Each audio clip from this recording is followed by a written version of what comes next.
Menteri Keuangan Sri Mulyani Indrawati lahir pada 26 Agustus tahun 1962. Sri Mulyani adalah orang Indonesia pertama yang menjabat sebagai Direktur Pelaksana Bank Dunia. Beliau sebelumnya dikenal sebagai seorang pengamat ekonomi di Indonesia. Ia dinobatkan sebagai Menteri Keuangan terbaik Asia untuk tahun 2006 oleh Emerging Market pada 18 September 2006 di sela sidang tahunan Bank Dunia dan IMF di Singapura.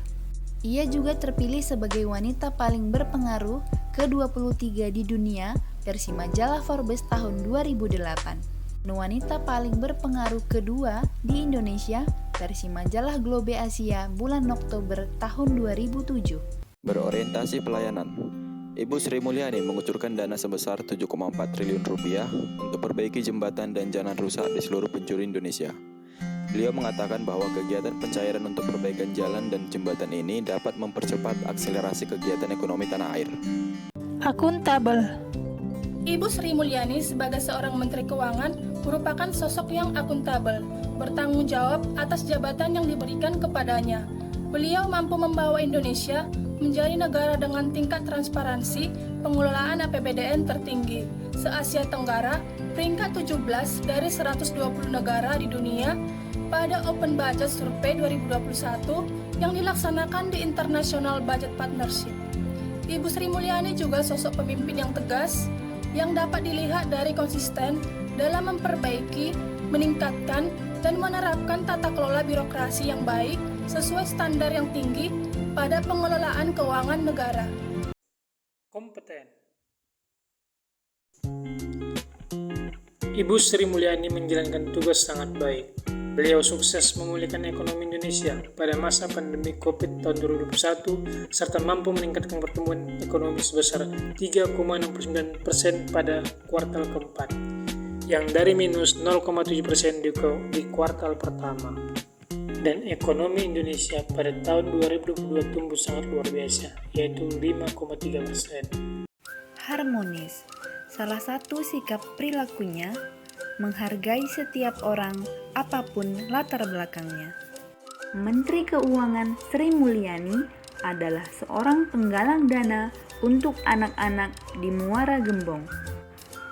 Beliau juga pernah mendongeng langsung di hadapan anak sekolah dasar dalam gelaran Indonesia 1000 Dongeng dan berharap agar para murid dapat giat belajar dan menjadi anak muda yang berprestasi.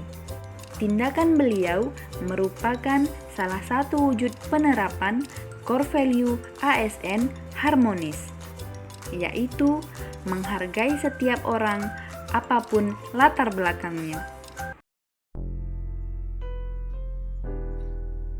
Sebelum menjabat sebagai Menteri Keuangan di Kabinet Kerja, Ibu Sri Mulyani sebelumnya telah menjabat sebagai Direktur Pelaksana di Bank Dunia. Banyak yang bertanya, mengapa Ibu Sri Mulyani meninggalkan jabatan sebelumnya untuk kembali ke Indonesia?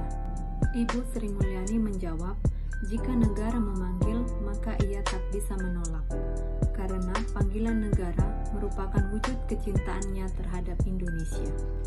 Hal ini telah menunjukkan bahwa Ibu Sri Mulyani telah mengaktualisasikan nilai berakhlak, loyal, karena berpegang teguh terhadap NKRI dan pemerintahan yang sah pada saat itu.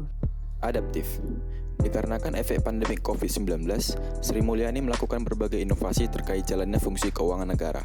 Salah satunya diantaranya pembayaran pajak melalui e-filing dan e-payment, sehingga warga Indonesia tidak perlu datang ke kantor pajak lagi. Kolaboratif. Ibu Sri Mulyani sebagai Kementerian Keuangan berkolaborasi dengan Kementerian Luar Negeri untuk memperkuat diplomasi ekonomi melalui pembentukan Nota Kesepahaman atau MOU. Bertempat di Gedung Pancasila, penandatanganan dilakukan yang disaksikan oleh jajaran pejabat tinggi kedua kementerian, termasuk secara daring oleh 131 perwakilan Republik Indonesia di luar negeri.